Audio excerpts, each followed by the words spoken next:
నమస్తే. Welcome to our channel. నేను నరేష్. ఈరోజు మనతో పాటు ప్రొఫెసర్ కాశీం సార్ ఉన్నారు. మాట్లాడదాం. సార్ నమస్తే. సార్ మీరు అన్నట్టు 2000 సంవత్సరం వరకు రెల్లీలు కానీ బైండ్లకు కానీ ఉద్యోగ అవకాశాలు రాలేదు. ఆ తర్వాత 2004 తర్వాత 2024 వరకు కూడా ఈ బైండ్లకు రెల్లీలు ప్రభుత్వంలో వాళ్ళకు ఉద్యోగాలు రాలేదన్నారు. ఎందుకు సార్, ఎందుకు రాలేదంటారు? ఎందుకంటే మీకు ఒక విషయము దృష్టిలోకి తీసుకురావాలి. ఎస్సీలు అంటే మన తెలంగాణ రాష్ట్రం, ఆంధ్రప్రదేశ్ రాష్ట్రం లేదా ఉమ్మడి ఆంధ్రప్రదేశ్ రాష్ట్రం, ఎస్సీ జాబితా ఒకటి ఉంటుంది. షెడ్యూల్డ్ క్యాస్ట్, అవును sir. Scheduled class. Scheduled caste అనేటటువంటిది, షెడ్యూల్డ్ అంటే జాబితా, క్యాస్ట్ అంటే కులం. షెడ్యూల్డ్లో ఉన్న కులాలు అని అర్థం. ఓకే. ఈ షెడ్యూల్లో ఎన్ని కులాలు ఉన్నారు అని అంటే 59 కులాలు ఉన్నారు. ఓకే. ఎక్కడ మన తెలుగు నేల మీద, ఓకే, 2 తెలుగు రాష్ట్రాలు. అయితే రిజర్వేషన్ ఎంత ఉంది వీళ్ళకంటే 15% ఉంది. 15% రిజర్వేషన్. సో 15% రిజర్వేషన్ను ఈ ఎస్సీ కులాలు ఉపయోగించుకోవాలి లెక్క ప్రకారం. అయితే ఏం జరిగింది, మనకు సమాజంలో ఎస్సీలు అనగానే, హరిజనులు అనగానే, పాతకాలంలో హరిజనులు అనేవాళ్ళు, తర్వాత ఎస్సీలు అంటున్నారు చదువు వచ్చిన వాళ్ళు. మామూలు వాళ్ళు ఏమంటారు, హరిజనులు అని అంటారు.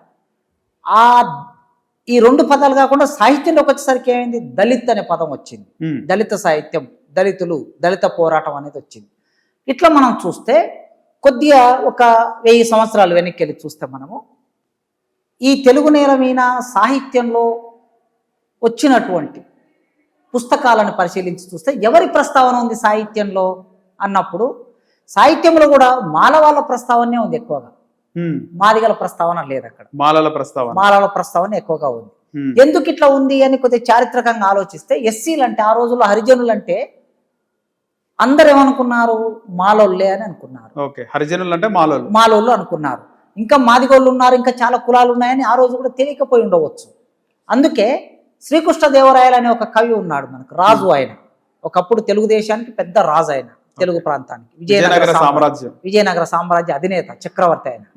ఆ విజయనగర సామ్రాజ్య చక్రవర్తి అయిన శ్రీకృష్ణదేవరాయలు ఆముక్తమాలేద అని ఒక పుస్తకం రాశాడు. ఆముక్తమాలేద అనే పుస్తకంలో మాలదాసరి కథ అని రాశాడు. మాలదాసరి కథ అని ఉంది తప్ప మాదిగా అనే ప్రస్తావన లేదు. సరే, శ్రీకృష్ణదేవరాయల కాలం 1520-25 కాలం. దాన్ని క్రిస్తే ఖచ్చితంగా ఉన్నారు. అప్పటికి మాదిగలు ఉన్నారు. మాదిగలకు సంబంధించిన చరిత్ర తర్వాత చెప్తాను నేను. తర్వాత గురజాడ అప్పారావు వచ్చాడు ఆధునిక కాలంలో, కవి. ఆధునిక కాలంలో వచ్చిన గురజాడ అప్పారావు 1890-1900 సంవత్సర కాలం, అంటే ఒక 120 ఏళ్ల కిందట. 120 ఏళ్ల కిందట కూడా గురజాడ అప్పారావు ఏం రాశాడు, మంచి అన్నది మాల అయితే మాల నేనగుదు అని రాశాడు. అక్కడ కూడా ఆయన మాల అని రాశాడు, మాదిగా అని రాయలేదు. అంటే దాని అర్థం మాలలు అని ఆయనకు కూడా అదే అర్థమైంది. తర్వాత ఉన్నవ లక్ష్మీనారాయణ గారు 1930ల కాలంలో మాలపల్లి అని ఒక నవల రాశాడు. మాలపల్లి నవల పేరే మాలపల్లి. ఉన్నవ లక్ష్మీనారాయణ ఆయన కూడా అక్కడ మాలపల్లి అని రాశాడు, మాదిగపల్లి అని రాయలేదు. అంటే ఇట్లా మనం చూస్తే వాళ్ళందరూ ఏమనుకున్నారు అంటే హరిజనులు అంటే మాలోళ్ళే అని అనుకున్నారు వాళ్ళ ఉద్దేశం. తర్వాత గుడిపాటి వెంకటాచలం గారు మాదిగ స్త్రీ మీద ఒక కథ రాశాడు. అక్కడ కొద్దిగా మనకి మాదిగ అనేది కనిపిస్తుంది. ఈ మొత్తం కాలంలో 1930-40 వరకు కూడా తెలుగు సాహిత్యంలో హరిజనులు అంటే ఎవరు అనుకున్నారు, మాలలే అని అనుకున్నారు. ఎవరు అనుకున్నారు ఆ రోజు తెలుగు సాహిత్యం రాసిన వాళ్ళు ఎవరు, బ్రాహ్మణులు. అంటే బ్రాహ్మణులకి హరిజనులు అంటే ఏమనుకుంటారు, మాలలే అనుకుంటున్నారు.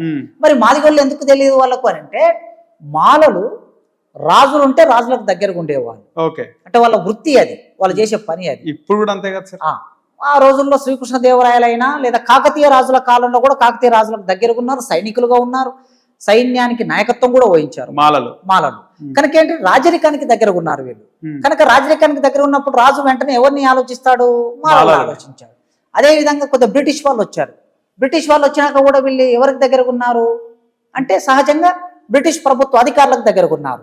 అధికారులకు దగ్గర ఉండటం మూలంగా ఆ బ్రిటిష్ ప్రభుత్వ కాలంలో ఇంగ్లీష్ చదువుకున్నటువంటి మన భారతీయులు, ఈ భారతీయులు ఎవరైతే ఉన్నారో ఈ భారతీయులు మన వాళ్ళని ఉద్దేశించి ఆలోచించినప్పుడు ఏం ఆలోచించారంటే, ఓహో మాలలు హరిజనులు అంటే మాలలే, మనకు రోజు కనిపిస్తుంటారు కదా వీళ్ళే మాలలు అని చెప్పేసి అక్కడ మన గురజాడ అప్పారావు రాశాడు.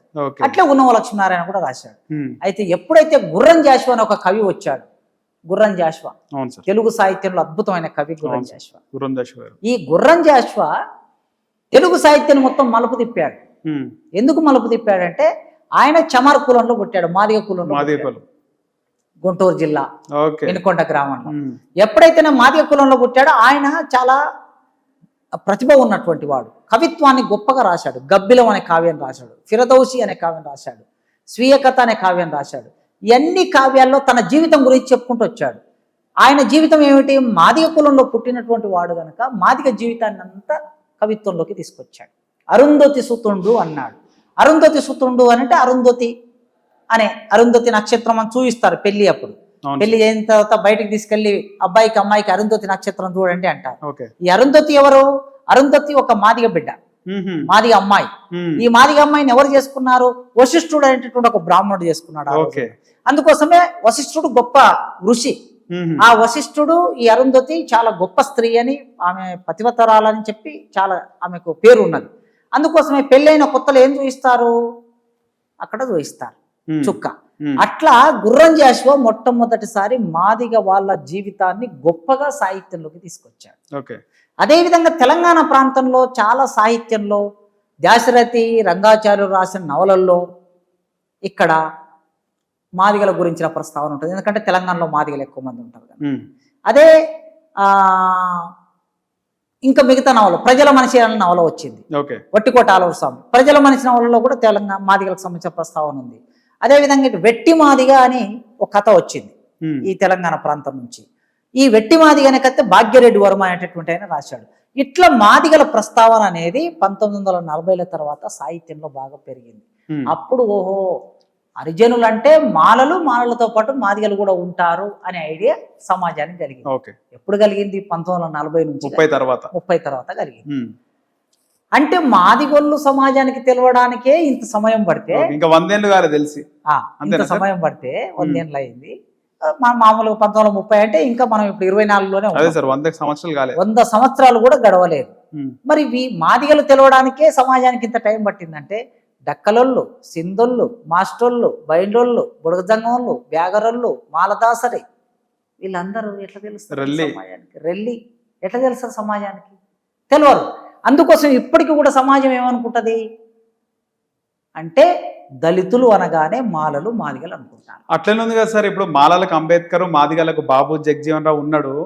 ఇంకొక కులానికి గాని నాయకత్వం గాని నాయకుడు లేడు కదా సార్. అదే. సో ఆ భావన ఉంది గనక అది కూడా కారణమా సార్? కారణమే. అయితే ఆ భావన ఉంది గనక ఇక్కడ ఏం జరిగింది? 15% రిజర్వేషన్, ఎస్సీలకున్న 15% రిజర్వేషన్ ఎవరు అనుభవించారు?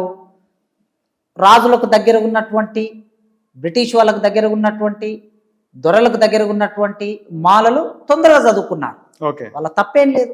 వాళ్ళకి దగ్గర ఉన్న దొర ఇంట్లో వాళ్ళ పిల్లలు చదువుకుంటుంటే ఈయనకు తెలుస్తుంది కదా, నా పిల్లల్ని కూడా చదివించాలని తెలుస్తుంది కదా, చదివించాడు. బ్రిటిష్ వాళ్ళు వచ్చారు, తర్వాత క్రైస్తవం వచ్చింది, క్రైస్తవంలోకి వెళ్ళారు, ఇంగ్లీష్ చదువులు చదివించారు, తొందర చదువుకున్నారు, ఉద్యోగాల్లోకి వచ్చారు. ఇక్కడ మాలల తప్పేం లేదు. వాళ్ళు మొదలు చదువుకోవటం మూలంగా రిజర్వేషన్ ఫలితాలు రాగానే మొట్టమొదలు వాళ్ళు అనుభవించారు. తర్వాత కొంచెం స్లోగా మాదిగలు చదువుకున్నారు, స్లోగా వచ్చారు మాదిగలు.